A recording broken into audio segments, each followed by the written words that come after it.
Salam damai sahabat Oase Rohani Katolik yang terkasih. Apa kabar Anda? Semoga dalam keadaan apapun Anda tetap bersemangat, tetap berpengharapan dalam Tuhan kita Yesus Kristus.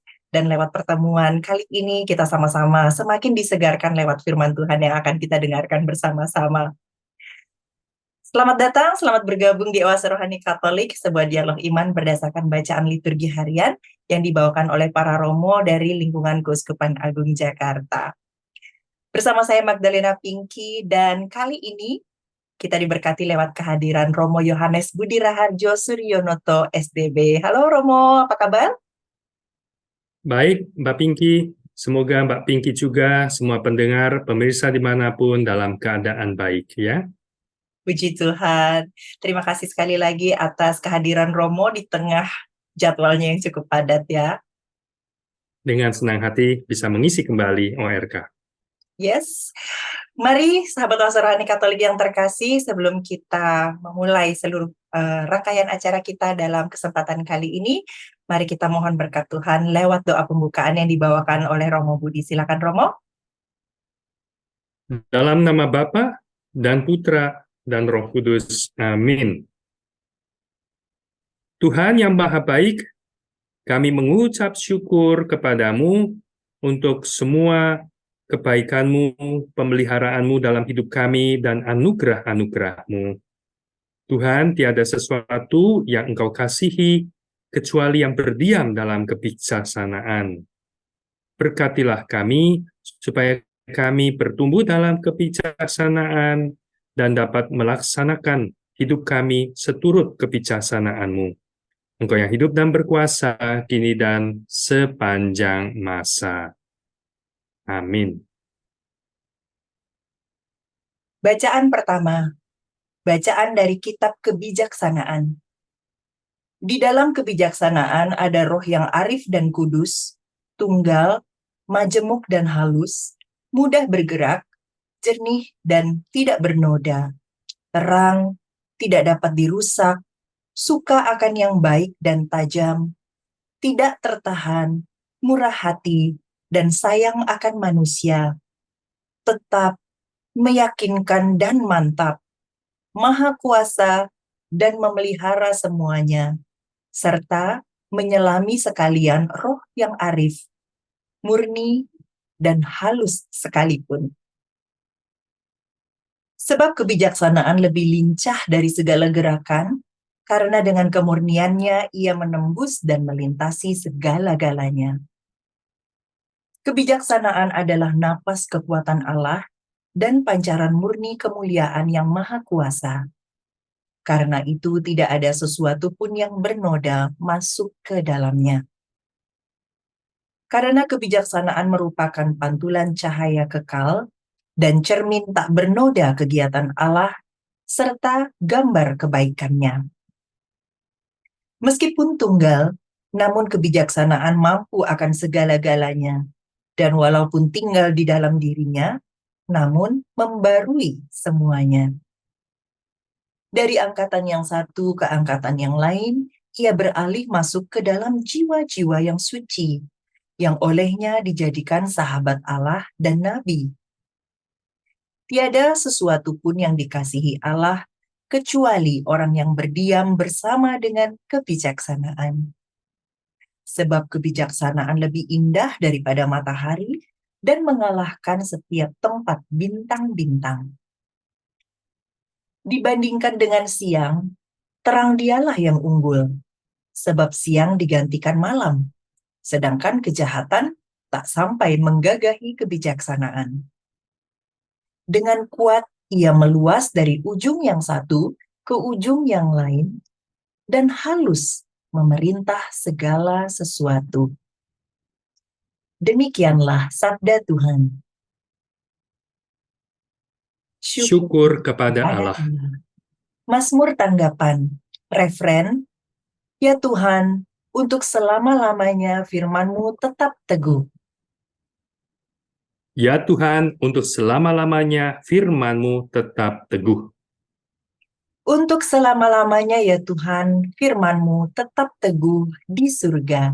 Referen, Ya Tuhan, untuk selama-lamanya firman-Mu tetap teguh. kesetiaan-Mu dari keturunan ke keturunan, bumi Kau tegakkan sehingga tetap ada. Referen, Ya Tuhan, untuk selama-lamanya firman-Mu tetap teguh.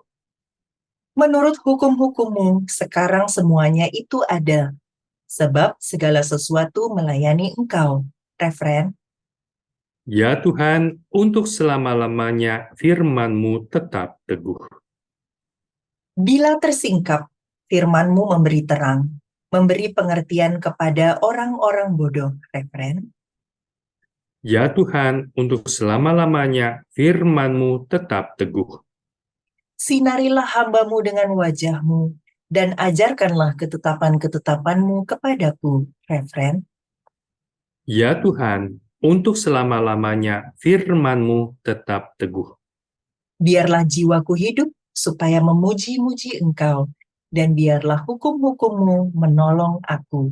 Referen, Ya Tuhan, untuk selama-lamanya firman-Mu tetap teguh. kini mari kita siapkan hati kita untuk mendengarkan Injil Tuhan. Tuhan bersamamu, Dan bersama rohmu, inilah Injil suci menurut Lukas. dimuliakanlah Tuhan. Sekali peristiwa, orang-orang Farisi bertanya kepada Yesus, "Kapan kerajaan Allah datang?" Yesus menjawab, "Kerajaan Allah datang tanpa tanda-tanda lahiriah. Tidak dapat dikatakan, 'Lihat, ia ada di sini,' atau 'ia ada di sana.' Sebab sesungguhnya kerajaan Allah sudah ada di tengah-tengahmu." Yesus berkata kepada para murid, "Akan datang waktunya, kalian ingin melihat salah satu hari Anak Manusia itu, tetapi kalian tidak akan melihatnya. Orang akan berkata kepadamu, 'Lihat, dia ada di sana. Lihat, dia ada di sini.' Tetapi jangan kalian pergi ke situ. Jangan kalian ikut. Sebab seperti kilat memancar dari ujung langit yang satu ke ujung langit yang lain, demikian pula halnya dengan Anak Manusia pada hari kedatangannya kelak. Tetapi ia harus menanggung banyak penderitaan dahulu dan ditolak oleh angkatan ini." Demikianlah sabda Tuhan. Terpujilah Kristus. Sahabat Oase Rohani Katolik yang terkasih, kini mari kita mulai sesi kita yang pertama. Romo Budi, tadi begitu indah digambarkan bagaimana dan apa kebijaksanaan itu di bacaan pertama ya. Saya jadi tersadar selama ini doanya banyak banget listnya, tapi lupa minta kebijaksanaan yang luar biasa ini. Harusnya ini Betul. menjadi permintaan kita yang utama ya sebenarnya. Kemudian bagaimana di bacaan Injil kita mungkin bisa mengaitkan kebijaksanaan ini dengan rasa ingin tahu tentang hari kedatangan Tuhan, atau bagaimana sebenarnya kita harus memaknai bacaan yang kita dengarkan pada hari ini ya Romo, silakan. Baik, Mbak Pinky. Betul sekali, dalam bagian pertama ini saya akan mengomentari bacaan pertama. Dan bacaan pertama memang madah yang indah mengenai kebijaksanaan. Sebuah penghormatan kepada kebijaksanaan Allah. Dan kalau diperhatikan di bacaan perikop ini, kebijaksanaan itu yang indah diberikan atribut ada sebanyak 21 kalau dihitung baik-baik ya. Tadi kan dibilang roh yang arif, begitu, satu, yang kudus, yang tunggal, majemuk, halus, mudah bergerak, jernih, dan seterusnya, itu total ada 21 atribut. Nah, kenapa 21? Pasti bukan kebetulan. Karena penulis ini dengan latar belakang budaya pemikiran Yahudi mengerti menggunakan simbol angka, di mana buat orang Yahudi 7 itu adalah angka sempurna. Jadi 21 adalah 7 kali 3. Kelipatan 3 kali sempurna. Itu artinya kebijaksanaan kesempurnaan itu melampaui kemampuan kita membayangkannya. Bahkan ya, melampaui kemampuan kita memahaminya. Kita perlu belajar, kita perlu mengenal, kita perlu bertumbuh. Dan kenyataan bahwa kebijaksanaan Allah itu melampaui pemikiran kita, bayangan kita, pemahaman kita, karena itu tercermin dari nilai-nilainya. Nilai-nilai apa yang mau disampaikan dalam kebijaksanaan istilah Rasul Yakobus di dalam suratnya, kebijaksanaan yang dari atas. Itu beda dengan kebijaksanaan yang dari bawah, yang dari dunia. Dan kebijaksanaan dari bawah, dari dunia, dari kedagingan kita, tidak lain tentu adalah berhubungan dengan keegoisan kita. Tapi kebijaksanaan dari Allah, tentu Allah yang adalah kasih, itu memancarkan kesempurnaan kasih dalam pribadi Allah. Dan ini yang perlu kita bisa tangkap. Dan kenyataannya, manusia tidak menangkap ini, ya, seperti yang dikatakan oleh Rasul Paulus di dalam misalnya suratnya yang pertama kepada umat di Korintus. 1 Korintus bab 2 ayat 7 dan sampai 8. Saya bacakan di situ. Tetapi yang kami beritakan ialah hikmat Allah atau kebijaksanaan Allah, God's wisdom, yang tersembunyi dan rahasia, sesuatu yang pelan-pelan disingkapkan dalam pewahyuan, yang telah disediakan Allah bagi kemuliaan kita sebelum adanya zaman. Jadi sebelum penciptaan, Allah sudah menyiapkan supaya kita itu terus bertumbuh dalam kebijaksanaan. Karena kebijaksanaan itulah yang dari Allah yang berharga. Ayat 8, tidak ada dari penguasa dunia ini yang mengenal hikmat ini, kebijaksanaan ini, yang dari Allah. Sebab sekiranya mereka mengenalnya, mereka tidak menyalibkan Tuhan yang mulia. Dan kita tahu, buat kita seperti kata Rasul Paulus, Kristus Yesus, dialah kekuatan dan hikmat kita, kekuatan dan kebijaksanaan kita di dalam hidup. Dan kenyataannya, seperti tadi saya katakan, kebijaksanaan dari Allah itu melampaui bayangan pemikiran kita, sehingga dalam sejarah orang sampai akhirnya menyalibkan Tuhan yang mulia.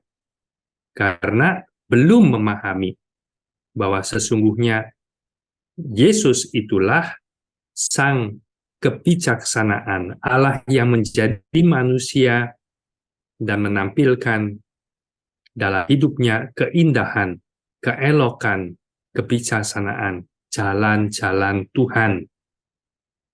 Contohnya yang mungkin nanti saya kaitkan juga dalam bacaan Injil hari ini. Kan tadi Yesus mengatakan, ya, ketika bicara nanti akan datang harinya Anak Manusia, seperti kilat menyambar dari ujung langit ke ujung langit, sesuatu yang megah, yang majesty gitu ya, megah begitu mulia. Tetapi dia bilang, ia harus menanggung banyak penderitaan dahulu dan ditolak oleh angkatan ini. Nah, ini dia yang belum ditangkap oleh para murid dan juga bahkan banyak orang kiranya juga sampai zaman ini. Yesus menunjukkan di dalam kebijaksanaannya, hidup itu adalah senantiasa mencari kehendak Bapa.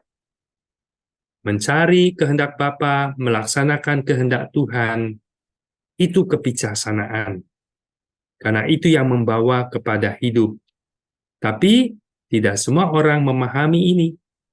Dan Yesus bahkan mengatakan ia harus menanggung penderitaan dahulu karena ia taat melaksanakan kehendak Bapa.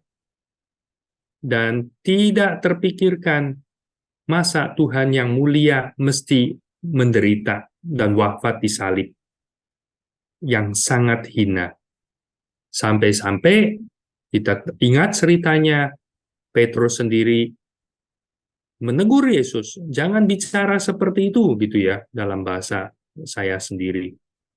Kita ke sana untuk jadi raja engkau, bukan untuk menderita seperti itu. Nah, lihat kebijaksanaannya Petrus dan teman-teman, kebijaksanaan yang dari bawah, mencari kemuliaan duniawi, mencari tahta, mencari harta, mencari kenikmatan.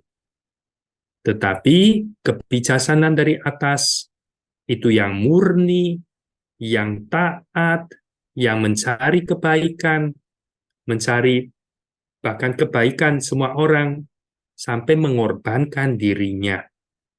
Dan ini tidak ditangkap oleh orang-orang tanpa pencerahan dari atas. Kita yang di dunia ini, ya. Sehingga saya teringat apa yang dituliskan oleh Nabi Yesaya. Nah, Nabi Yesaya di dalam Yesaya bab 55 ayat 8 sampai 9 mengatakan demikian. Cukup familiar menurut saya ayat ini. Sebab rancanganku bukanlah rancanganmu, dan jalanmu bukanlah jalanku. Demikian firman Tuhan.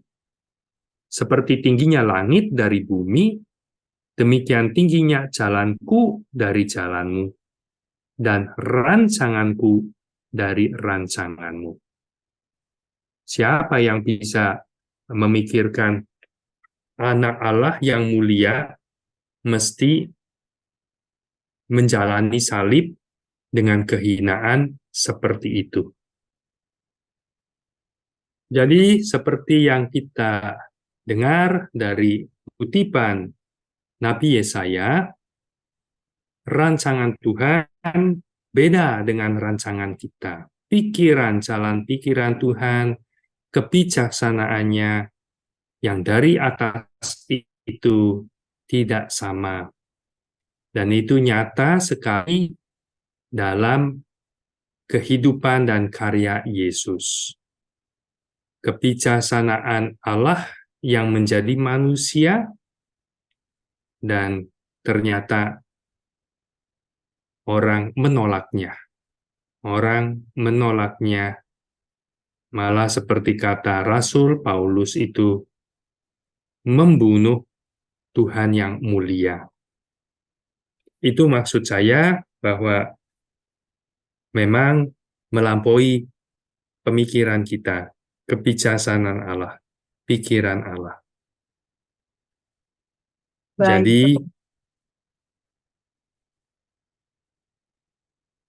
Silakan, seperti yang Mbak Pinky bilang, di dalam doa Benar, jangan lupa itu untuk meminta kebijaksanaan, rahmat, supaya bertumbuh dalam hikmat, di dalam kebijaksanaan Allah.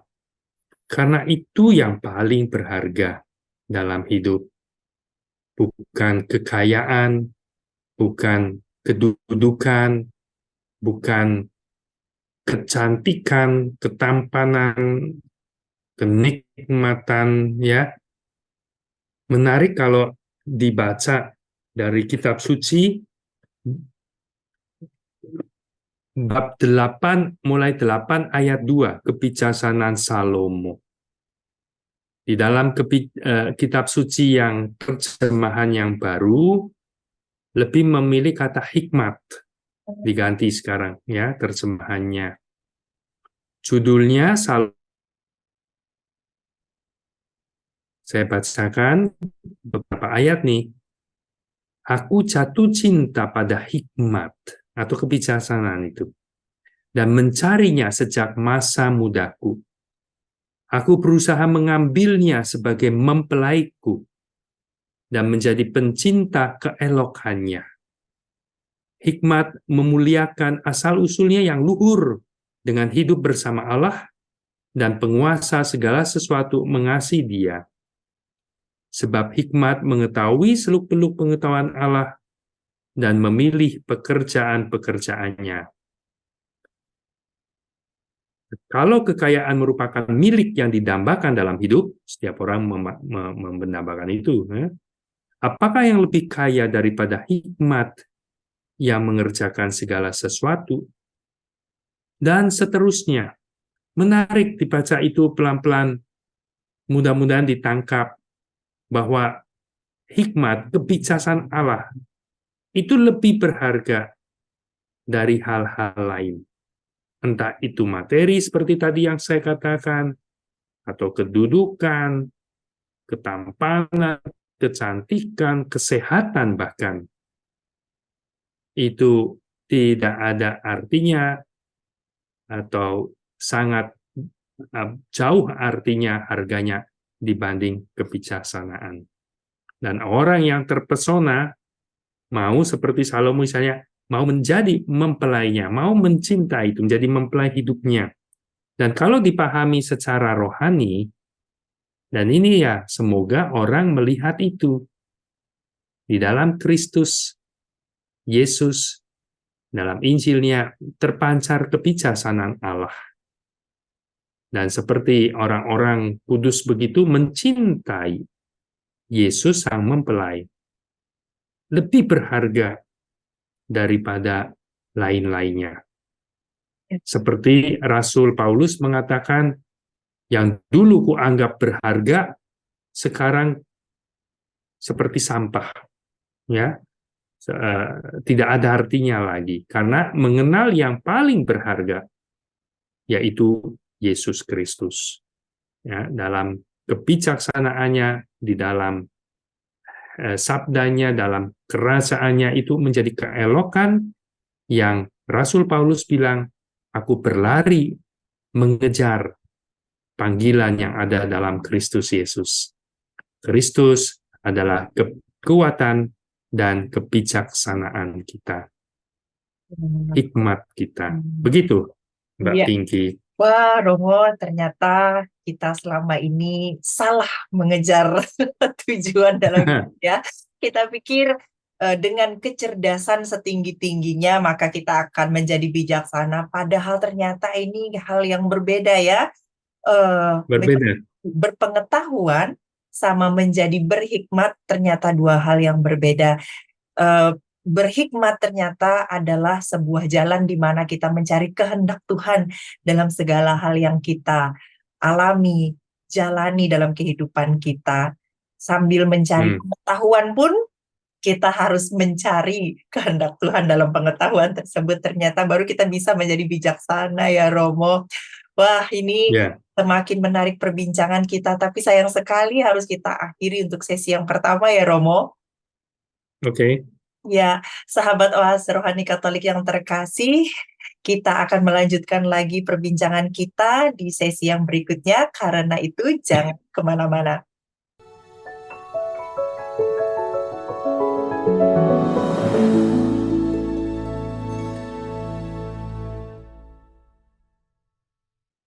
Sahabat Oase Rohani Katolik yang terkasih, terima kasih Anda masih bersama kami, Romo Yohanes Budi Raharjo Suryonoto SDB, dan saya Magdalena Pinky Bran, dalam Oase Rohani Katolik edisi hari ini. Sebelum kita melanjutkan perbincangan dan juga permenungan yang sangat menarik hari ini tentang kebijaksanaan, saya mau mengundang Anda, mau mengajak Anda untuk berbagi masukan, saran, mungkin bahkan pengalaman iman lewat email orkkaj2021@gmail.com atau langsung ke nomor telepon 0881 0215 33438. Semoga dengan demikian akan semakin banyak orang yang diberkati lewat Oase Rohani Katolik. Nah, sekarang mari kita masuk ke sesi yang kedua. Romo Budi, tadi kita sudah berbicara bagaimana kebijaksanaan tidak sama dengan pengetahuan ternyata ya, di mana kita bisa saja pengetahuannya sangat tinggi tapi ternyata tidak bijaksana. Dan kebijaksanaan ini erat kaitannya dengan mencari kehendak Allah dan mencari Allah itu sendiri dalam kehidupan kita.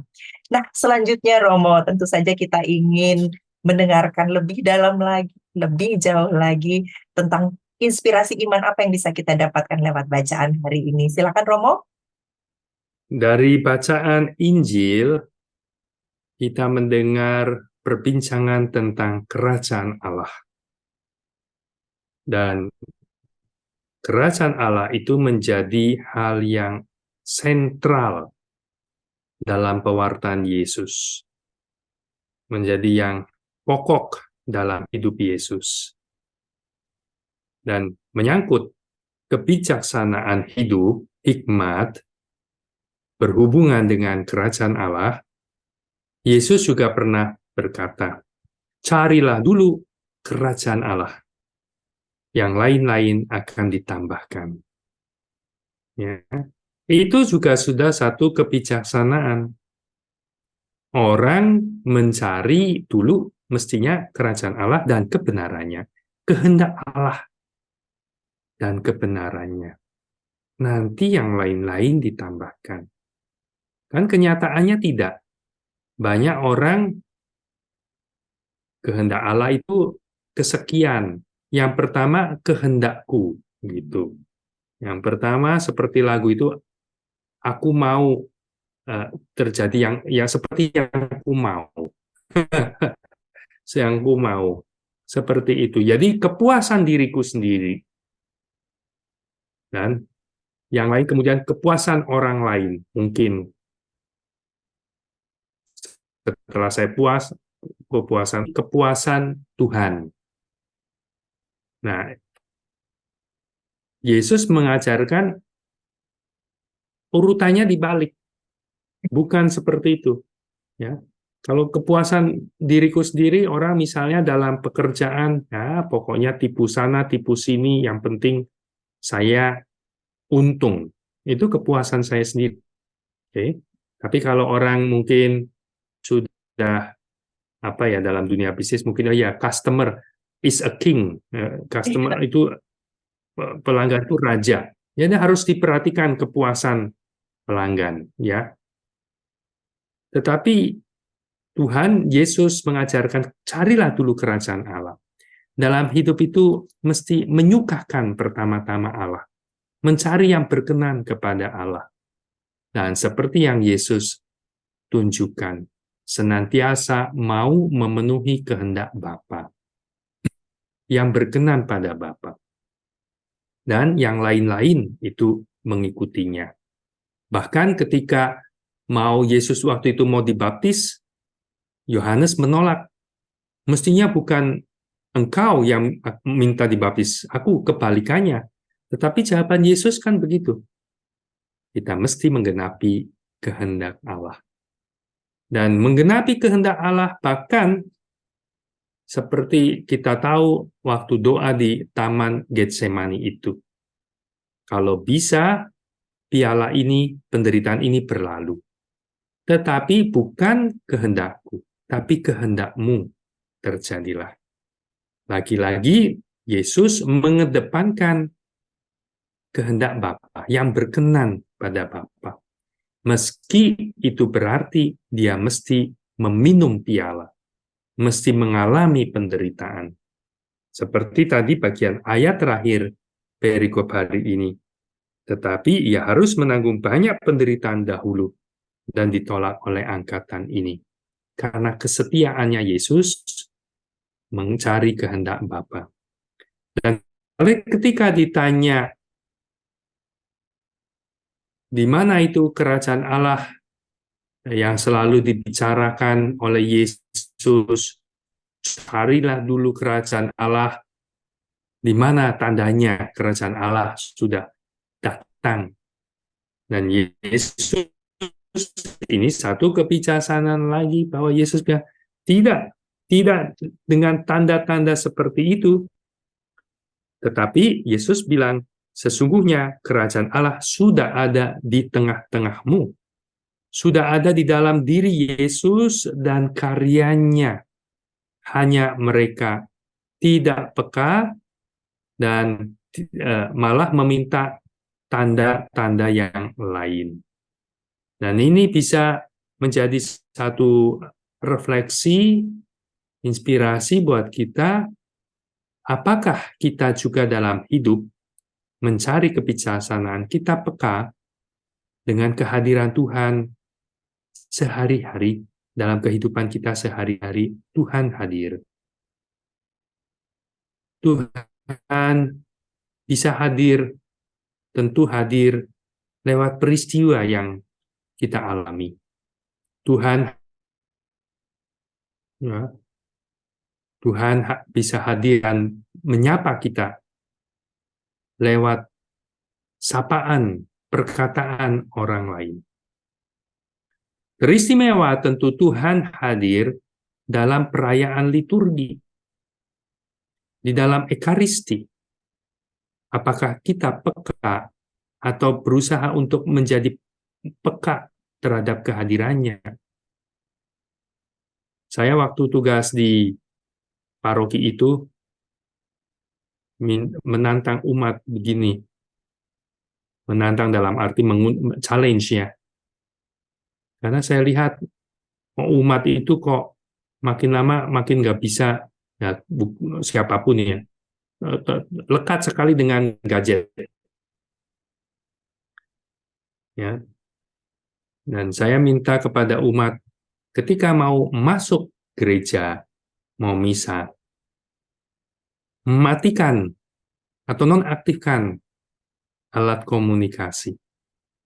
Ketika sudah selesai misa keluar, rupanya itu saja menjadi satu sacrifice yang pengorbanan nggak gampang.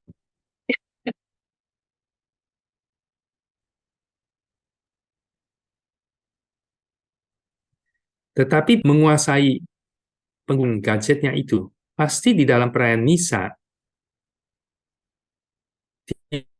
tidak menyadari atau kurang menyadari kehadiran Allah. Dokumen dari gereja mengatakan, ketika kitab suci dibacakan, Kristus sendiri yang bersabda. Ya. Jadi, saya setuju pada orang yang mengatakan bahwa biarpun imamnya kurang bisa membawakan homili dengan baik, khotbah dengan baik, tetapi kalau umat masuk ke misa dengan keterbukaan menyadari kehadiran Tuhan dan mau sungguh-sungguh atentif, penuh perhatian pada Tuhan yang hadir dalam seluruh perayaan liturgi, khususnya misa, dan pasti menangkap ada sapaan dari Allah yang membangun kehidupannya. Dan pasti pulang, ya. Misa itu istilahnya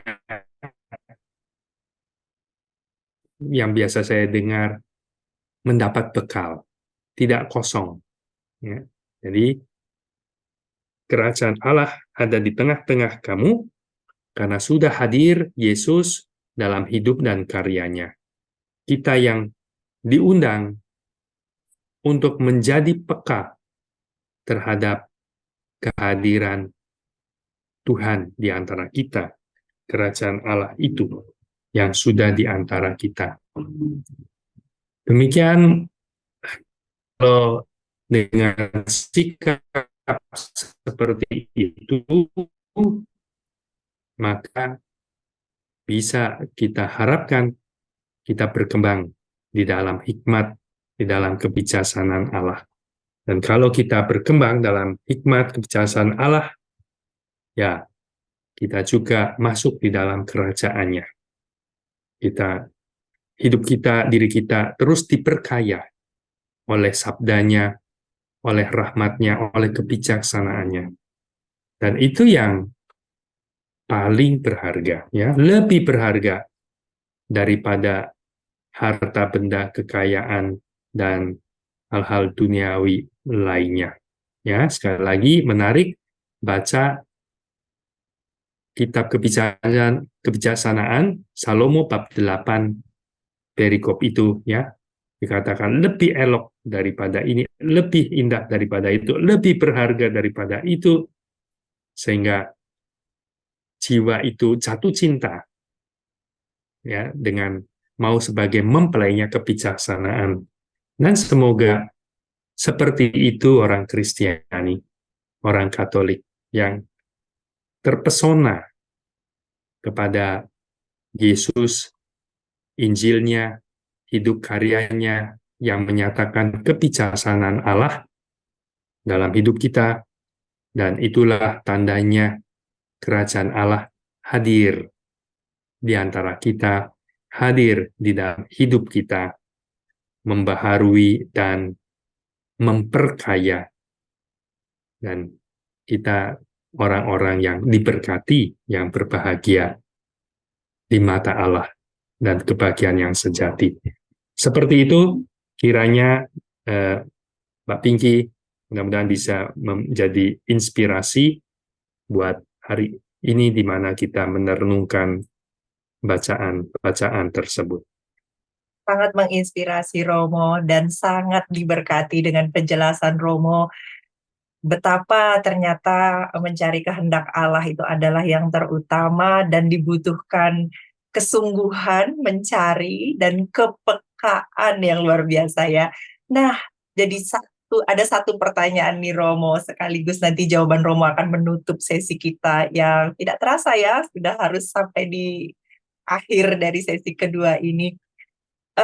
Tadi seperti Romo katakan, kita harus terpesona dengan kebijaksanaan, dengan Allah itu sendiri. Tapi mungkin kita sedikit jadi terbawa memikirkan bahwa kita hanya terpesona pada saat ada sesuatu yang grande terjadi dalam kehidupan kita ya Romo. Kita lupa Tuhan bisa hadir dalam hal-hal biasa atau hal-hal yang mungkin terasa rutinitas atau hal-hal yang tidak ada rasanya seperti tadi Romo katakan, kadang-kadang di dalam misa kita kok kayaknya nggak ngerasa apa-apa nih gitu ya, padahal sebenarnya kita percaya, Ya. harus percaya bahwa Tuhan hadir di sana. Bagaimana caranya kita mengasah kepekaan itu ya Romo? Nah, mungkin adakah cara praktis yang bisa kita lakukan sehari-hari untuk mengasah hal tersebut? Dan jawaban Romo ini sekaligus menutup sesi kita yang kedua. Silakan Romo. Iya, cintailah keheningan.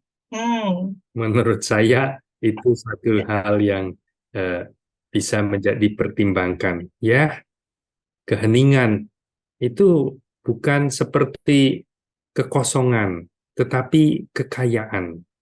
Karena di dalam keheningan kita bisa merasakan kehadiran Tuhan. Dan kehidupan kita sekarang sepertinya makin dirampas keheningan itu karena keramaian medsos, deras arus informasi, ya, orang menjadi begitu seperti attach, sangat lekat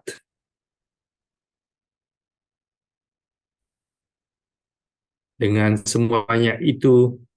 Seperti tadi yang saya katakan, ada umat yang ke gereja dari masuk misa sampai keluar, kalau nggak untuk bisa bebas dari gadget saja sudah susah, mulai sangat-sangat lekat begitu ya. Maka kiranya itu yang bisa dipertimbangkan ya, bagaimana bisa mencintai keheningan, dan dari situ kita bisa kemudian menyadari hal-hal yang sederhana, yang sehari-hari itu mengandung kekayaan yang besar, karena Allah hadir. Ya, Allah hadir. Dan itu persis bacaan Injil, orang Farisi mencari yang heboh-heboh, tapi Yesus justru mengalihkan, menunjukkan hal-hal yang sederhana sehari-hari sudah ada.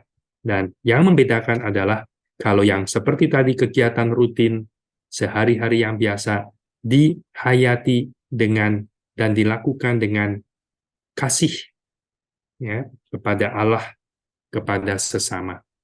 Dan kalau seperti itu, ya, itu yang mengubah rasa ya. Orang tua yang setiap hari rutin menyediakan entah makanan untuk anak-anaknya, ya, membersihkan tempat tinggal, ya hal-hal yang rutin. Tapi kalau dihayati dengan ini pemberian kasih kepada Tuhan dalam persatuan dengan Tuhan, ya itu juga kebijaksanaan di dalam hidup, ya, dan Tuhan hadir dalam hal-hal yang sederhana. Tuhan melihat, Tuhan memperhatikan, Tuhan senang dengan pelayanan-pelayanan kita dalam hal yang sederhana itu.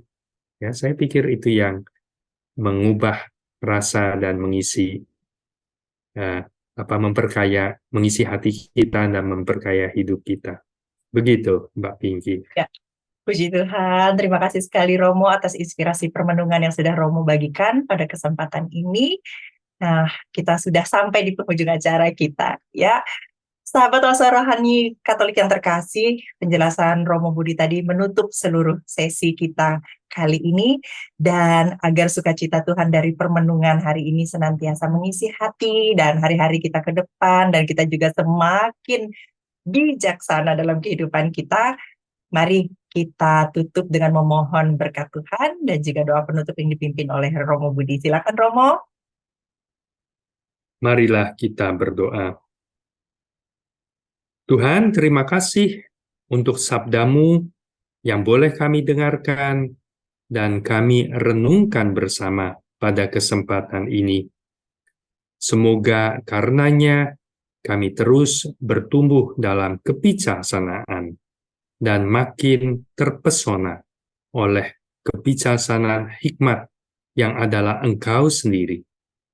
Dan hidup kami kiranya terus diperkaya saat kami menghidupinya dalam pelayanan, dalam tugas-tugas sehari-hari. Tuhan, kami panjatkan ini kepadamu. Engkau yang hidup dan berkuasa, kini dan sepanjang masa. Amin. Tuhan bersamamu. Dan bersama rohmu. Dan semoga Allah yang Maha Kuasa memberkati saudara sekalian, Bapa dan Putra dan Roh Kudus. Amin. Terima kasih Romo Budi, sehat selalu dan semoga kita punya kesempatan untuk bertemu kembali. Terima kasih, Mbak Pinky. Ya, sahabat Oasa Rohani Katolik yang terkasih, demikianlah acara kita pada hari ini bersama Romo Yohanes Budi Raharjo Suryonoto SDB dan saya Magdalena Pinky Beran. Kami mohon pamit sampai bertemu lagi dalam edisi Oase Rohani Katolik berikutnya. Salam damai, Tuhan Yesus memberkati.